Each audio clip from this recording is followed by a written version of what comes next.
All right, everybody. It is Friday, February 24th.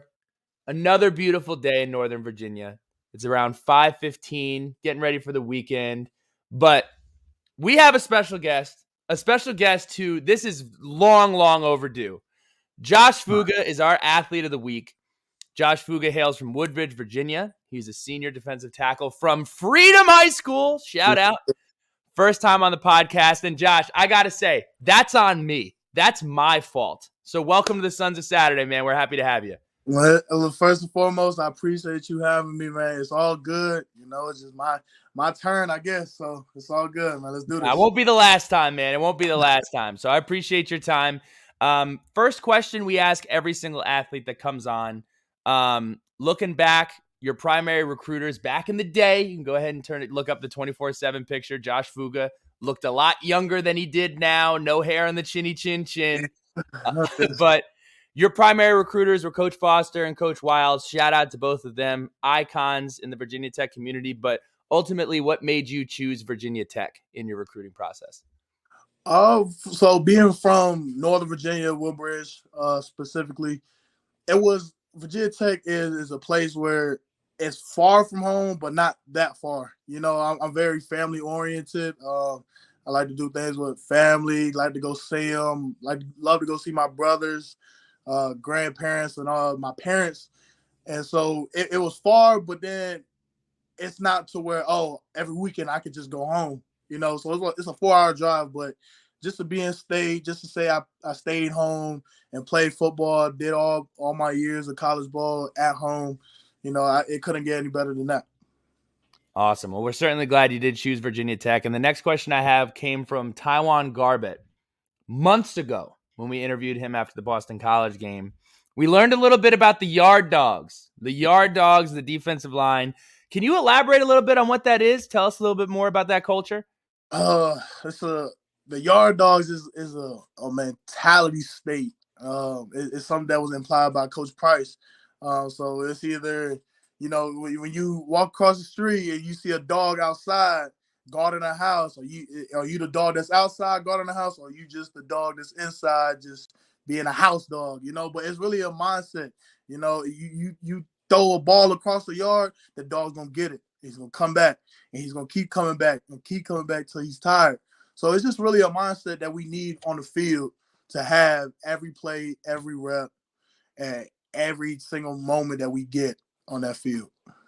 And I think that's so important to the fabric that is Virginia Tech. We talk about the lunch pail and we talk about kind of that mentality, but it's something that was infectious. And I dealt with it primarily on scout team against Luther Maddie, Daddy Nicholas, Ricky Walker. When you look back at some of the great Virginia Tech defensive linemen, who are some that you study, some that you look up to, or even some that you played with for a few years that impacted your game? First it has to be Coach Price, JC Price. So it's his mentality that he always talks about every meeting. And he always talks about how it was back then and what he went through and what that team went through to get to the championship. So it was just a lot of things that he installed in my brain to the necessary mindset to have in the game, and then we got Cornell Brown. So it's just those two really is what really stands out to me. Tim Settle, he went to Stonewall back in Northern Virginia. Just a lot of guys that's in state, that just had that mindset, that necessary mindset for a D lineman to have, and they proved it on the gridiron. So it's just coming from having a coach that comes from that era to try to install it into the new game that we're in right now is crazy. So tell me a little bit about Coach Price's coaching style. Aside from the Yard Dog stuff and his incredible success at Virginia Tech, what is he like off the field? What has he been like as a mentor to you and your teammates? Off the field, he's probably one of the chillest guys that you can be around. You can go up to him. He loves jokes. He's just real supportive off the field. On the field, I'll say he's a coach to be a perfectionist coach, meaning that you're going to do this specific movement, this specific call, and what he likes to call it 10,000 hours. You're going to do that call and try to master it. And he found out that in order to master something, it takes 10,000 hours. So he's a perfectionist when it comes to that. So whether we're moving laterally, going upfield, working our pass rush, working hand placements, we're going to keep doing it every day, day in and day out. And he's going to be hard on it, because it's something that, again, it's a necessary for a D lineman to have. So for him to be a perfectionist coach, in my opinion, is a good thing to have.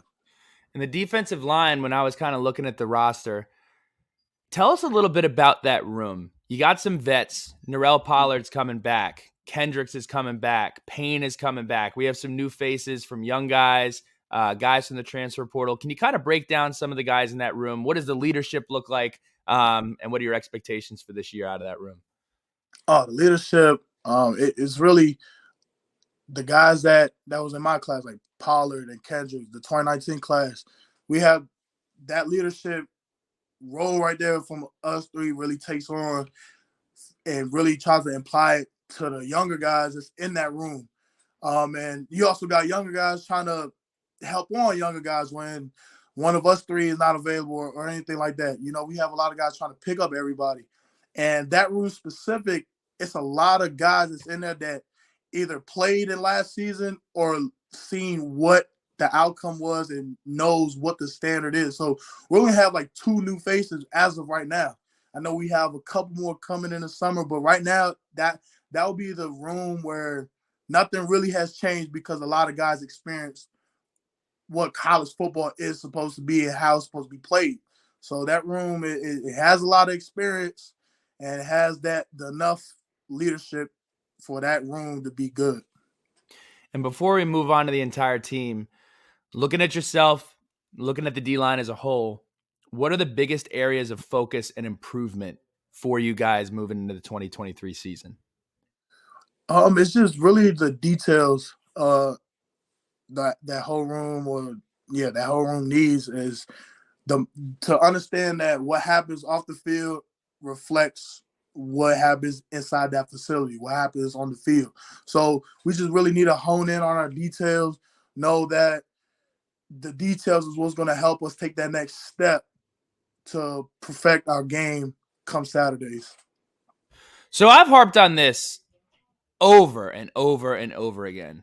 I am aware of the strain level and what you guys are going through with spring ball and with these workouts. Had it with Coach Beamer on the mat drills, had it with Coach Fuente with the Colorado drills. But for those who don't understand, can you kind of walk me through, tell us what these hunger drills are and walk me through kind of how packed your day is right now? Because everybody's kind of like, okay, so football's in the offseason. They don't got a lot going on. They got a lot going on and they're getting up really early. So walk me through a typical day when you have the hunger drills going on. Shoot, we just had one today, this morning. So as a D line, I'll just say as a D line perspective, we have to be in the building, say here when we're here, 30 minutes prior to when we have to report on the field. So hunger drill starts at 6, but Coach Price wants us on the field ready at 5:50. So you got to text here by at least 5:30, 5:20. Oh, there's check-ins. It's a here. Oh, yeah, it's a here. You got to text here. And if you don't say here by that time, he's on you. He's on you like white on rice. So for me, for my personal experience, I wake up, I got to give myself 2 hours before anything. Josh. I do. Josh, what are you doing for 2 hours? Because I remember we had to be there at 6 too. And it was me, CJ Carroll, Mike Santamaria rolling out of bed at 5:35, throw on the pants. Now we were on the field 10 minutes before I got started, but I was pushed a little bit. So what are you doing for 2 hours? That you got a coffee routine, doing some yoga? What's going on in the morning? So this really dates back to my high school days when my high school coach really tried to tell us how it is for college ball. So he told us that whenever you got to wake up in the morning for a football workout, put your alarm clock across the room, turn your phones off. So it makes you get up physically to go turn off the alarm clock. So that's something I did. But for me, knowing how I am as a person, not just as a football player, I need time to get my mind right, to do what I got to do in the morning, to shower. I can't leave the house without showering. I can't. That's just something with me. I always shower in the morning, no matter what time it is, no matter what I got going on. So I got to shower. Then I'll probably sit down, clean my room for a little bit, and then leave the house. And I'm texting here by like 4:30. What time's your alarm going off? Like 3:10, 3:10. Yeah. Yeah. Damn. Well, and then can you kind of walk us through what you get to the hunger drills? It's 5:50. Whistle blows. What's happening? Yeah. So when everybody's in there, you meet up with your position coaches, do a little bit of stretching, get hyped up for the hunger drills, and then Coach Pryor will blow it up. The whole team will bring it up. He'll do his little spiel, and then we'll do our dynamic warm up as a team. And after that, it takes about like 10 minutes to get through that warm up. Then we'll all go through the agile bags. We're all in a line by your position group, and we'll do like 5-6 reps on the agile bags. Then we'll break off into indie. So we're going to individual group, work on stands. So there is a little football incorporated into the hunger drills, because winter comes before spring, so you gotta prepare for spring ball. So we'll do a little bit of that, and then right after indie, the horn blows for hunger drills. It's game time. Yeah, it's game time. So it'll be like 6:00 on the dot, when it blows. Mm-hmm. So there's like 6 or 7 stations that we're all scattered around at, but you're with your position group. So say one drill, we'll start off on the mat drills. Gotta do up downs, shuffles, roll arounds. Then you sprint. So then that's one drill. Then you're there for like 6 minutes. You run to the next drill, which will be prowler pushes. Then the next drill will be run around the hoops. Then it'll be a reacting drill. Then it'll be 5-10-5s and a sprint drill. So it might sound easy, quote unquote easy. I don't know who's listening to this and saying that's easy. Well, I know when I explain it to people, they say, "Man, that's nothing." Yeah, this ain't a trip to the YMCA. Yeah, yeah. Because I know when I used to always explain what Colorado's was, they'll be like, "Man, that's nothing." I'm like, all right, show up at 5, show up at 6. Yeah, go ahead, miss. Go ahead, be a 501. See what happens. But the drills have you to where you go finish one rep, you're coming back and doing the next rep in like 30 seconds. So a lot of competition. So they'll put you or match you up with guys from in your position or guys that'll come over from another group that'll be mixed in with that position. So like, for example, the first day I was lined up against Rio, and then the next day Norrell was lined up against Nick Gallo. A lot of competition. And they're really trying to install that mindset, that competitive mindset that is necessary for football. So they're really, hunger drills mimics what a game-like environment it feels like.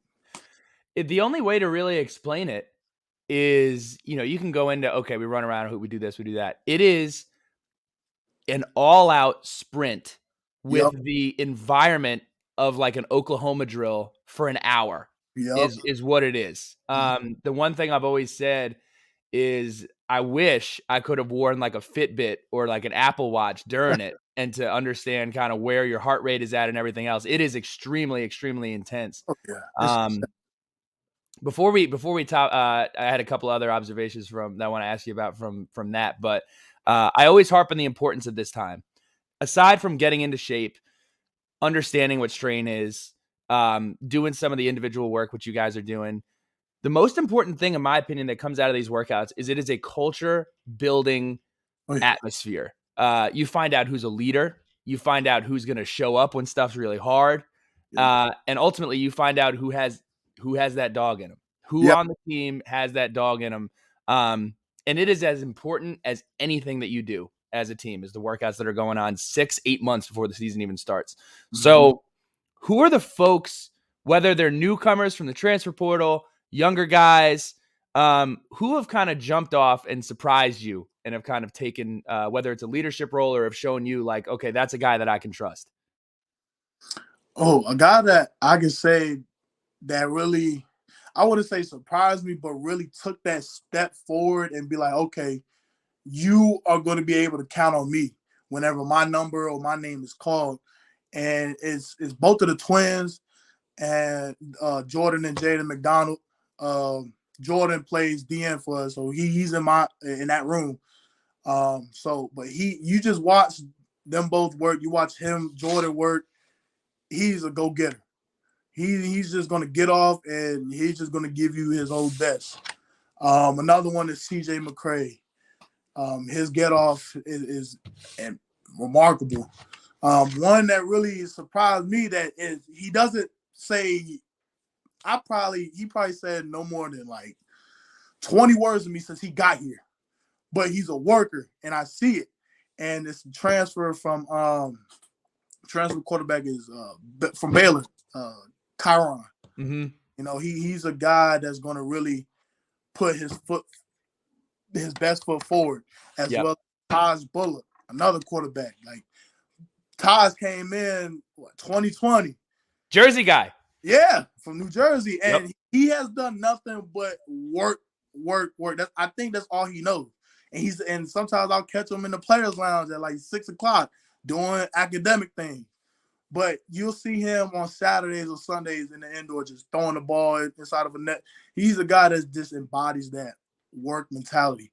There's some guys in the room, obviously, like the old heads, Norrell and Rio and Panay, Cole Nelson. Just a lot of guys that just has that experience that really just embodies that work ethic mentality.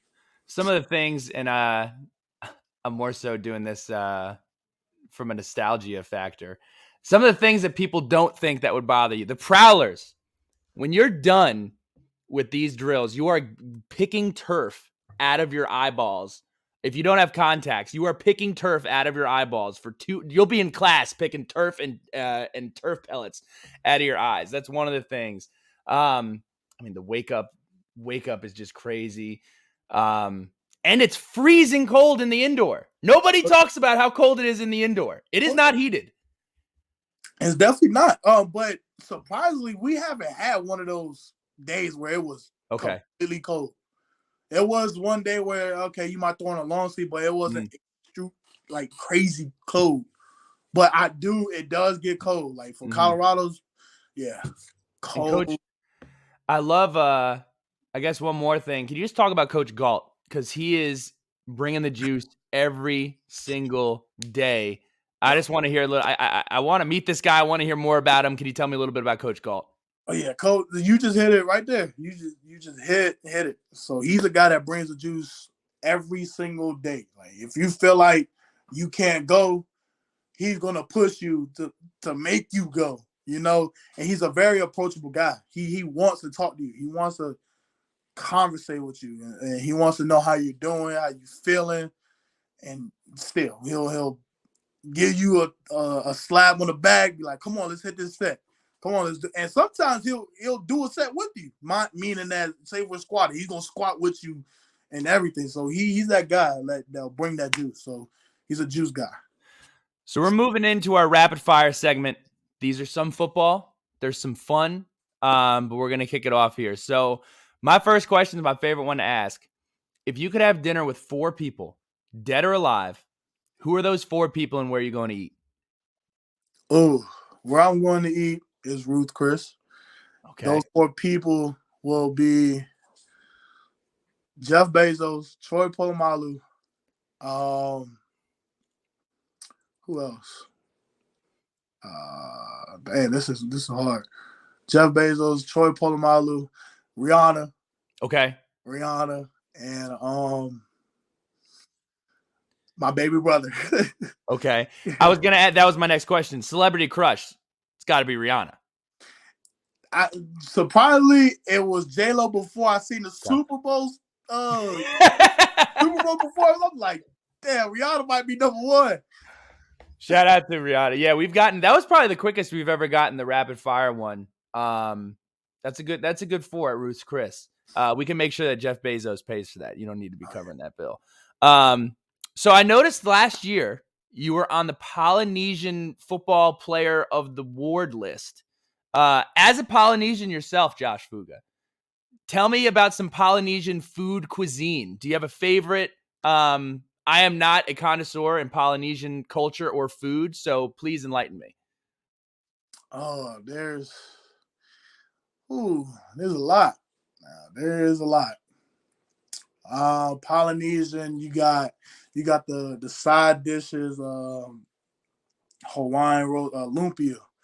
The traditional lumpia will be just what we call spring rice or long rice, with just hamburger meat all wrapped up in like a little to keep like something you get from 7-Eleven. Carbs. Yeah, so it will just you just bite one of those. My dad, he loves this. It's a root called taro, Taro, and it's boiled and mixed with coconut milk. It looks good. I haven't tried it, but he loves that thing. Um, it's many more that I can't. It's so much more that I really can't think of off the top. Kalor pig, which is just um ripped up pig, and just eat that with some rice. But just know every Polynesian food is gonna have some type of rice with it. Okay. You got the traditional breakfast is rice, eggs, and spam, or bacon, some type of protein. But yeah, it's just a lot of those foods. Who is the funniest player on the team? Oh, the funniest player I got right now, to me, I got two of them. Okay. It's Mario Kendricks and Miles Ellis. Those two crack me up every day. What is there? So everybody's got a different type of comedy. Is it the subtle comments that somebody doesn't hear? Is it being goofy? What makes them the funniest dudes on the team? So for Miles, when it's just the way he talks. Like the way he talks, and when he complains or to try to bark back, it's just like little brother barking up at big brother, like that voice. So it would always crack me up. And he be dead serious too. Like sometimes dead serious. For Mario, it's just he be impersonating some things. It's just really his laugh and his face and just everything. Like me and him we'll just look at each other, we'll just start laughing, cracking up like 2 minutes straight. Yeah, those two are very funny to me. So I usually ask about odd pregame routines. We've been doing that with the women's basketball team, men's basketball team, any sports that are going on. But you're not going on. You don't. There's no pregame routines going on right now. So who has the weirdest locker room routine on the team? Like I look back at my days. DJ Reed played running back for us, and he would sit in the hot tub for like 40 minutes straight every day. He'd be in there called hot tub Reed. 40 minutes before practice, 40 minutes after practice, sweating, just sitting in there and marinating. So I'm curious, is there anybody who has a weird locker room type routine on the team right now? Right It now, might be you showing up at 3:30 in the morning. I don't know, but I don't know who it is. I'm just a very punctual guy. But Okay. for the team right now, I wouldn't off the top of my head, I really can't think of somebody on the team right now. But there was one of my past teammates that I'll look at him. I'm like, bro, like you gonna make it through the game? It will be Rayshard Ashby. Rayshard Ashby. So we'll it's a home game. We'll pull up. We'll do warm-ups. Like you have that time, I think like 30, 45 minutes as soon as you pull up to do whatever you have to do before the team or position group get called up.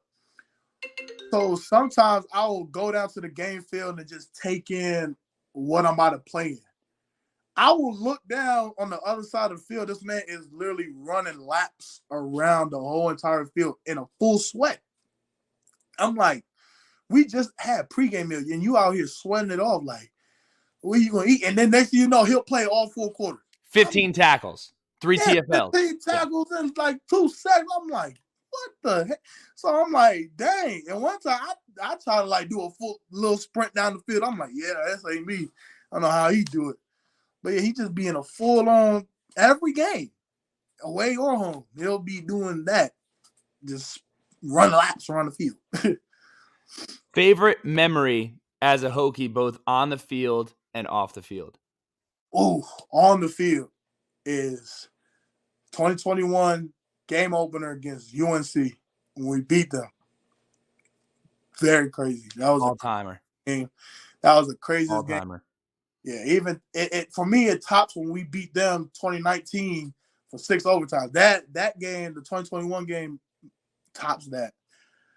The environment of that game, the only thing I can compare it to, and there were so many other things. It's hard to compare it to this because you factor in how long it's been since people have been in Lane Stadium, how early people were there, but the environment of that game was so reminiscent of the 2015 Ohio State game. And to have an environment like that against the top team and win the game, man, it was it has to be one of my favorite. It has to be one of my favorite memories. And I'm the same as you, man. 2019 was the 6 overtime game was fantastic, but there was something special about that day. That was an all-timer. Yeah, it really was. And off the field, got to be me graduating last December. Point blank period. That was the biggest achievement of my life so far, and the greatest moment or memory that I have here at Virginia Tech, to be called a Virginia Tech alum and celebrated with friends and family that came up. That's those two of my favorite moments here at Tech. I want to ask you a little bit about that because I remember when you posted, you had it go out. And in the age of the transfer portal and the age of guys moving on or doing whatever, and I want everybody to do what's best for them.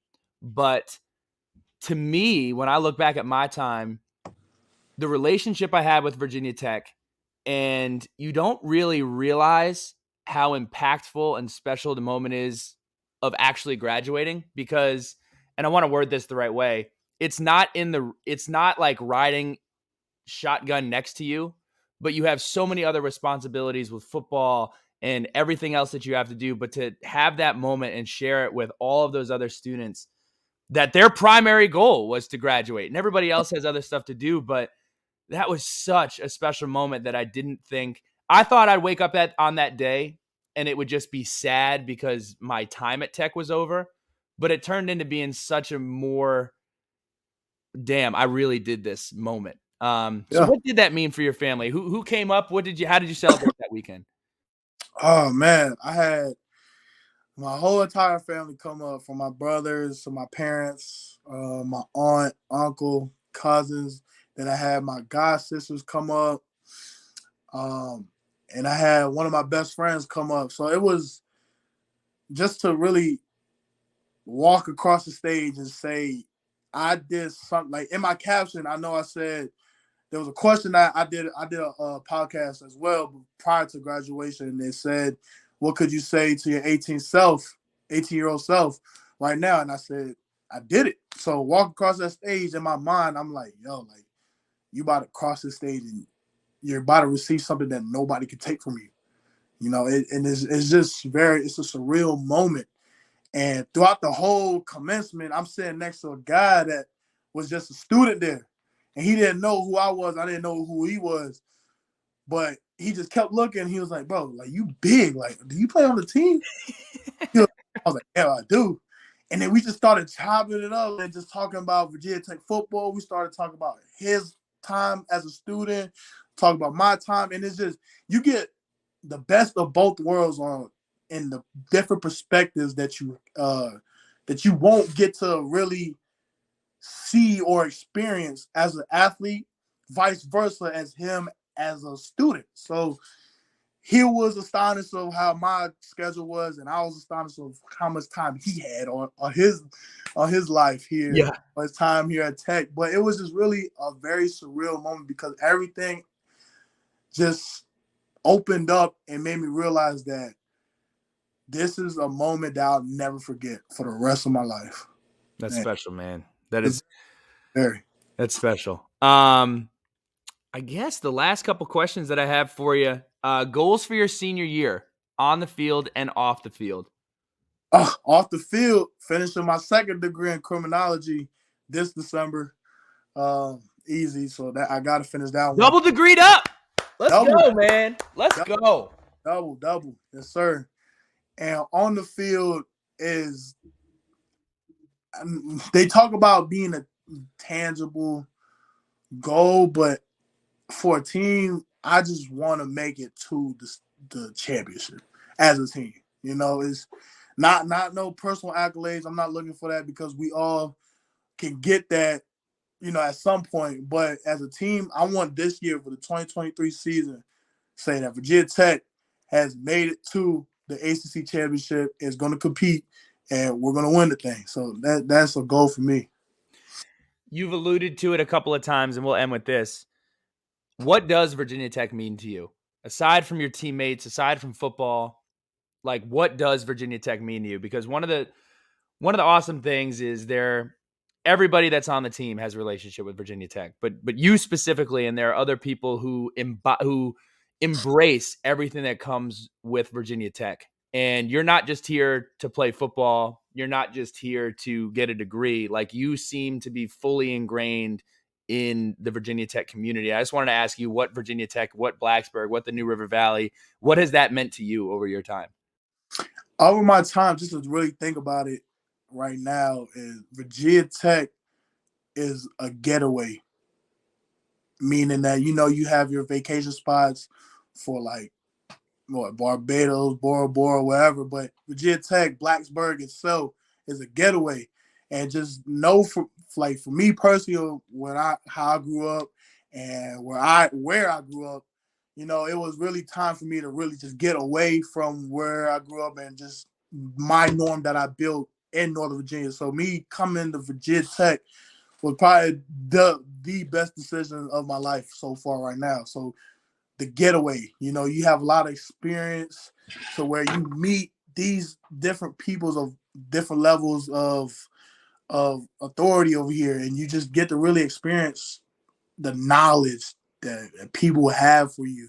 And it's free knowledge. Just having a simple conversation with somebody that you never cross paths with, you know, is just knowledge, and it's just free game, and it's just crazy. So just me to say it's a getaway, it really is in a mental, emotional way. And I really love this place. So it has a special place in my heart. I lied to you. Last one. When football is over, what do you want to do? What do you envision yourself doing? Now, I'm not going to hold you accountable to it. When I graduated, I thought I was going to coach.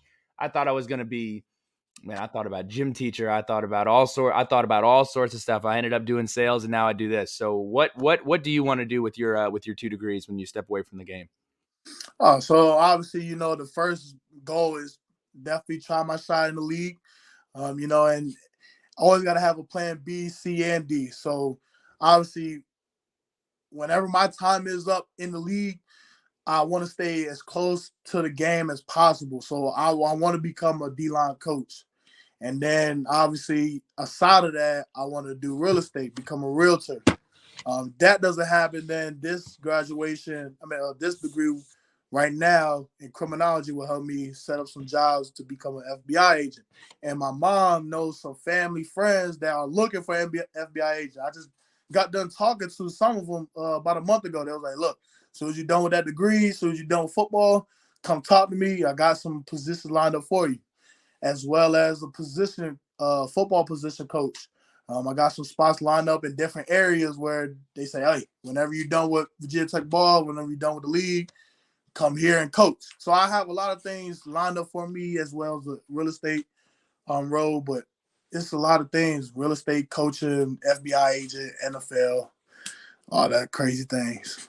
Josh, I have no doubt that whatever you do, you're going to be successful in it. I really appreciate your time. Let's do this again. I know that we waited long enough to get you on. Thank you so much for your time, and we're rooting for you, man. Best of luck in this 2023 season. Appreciate you.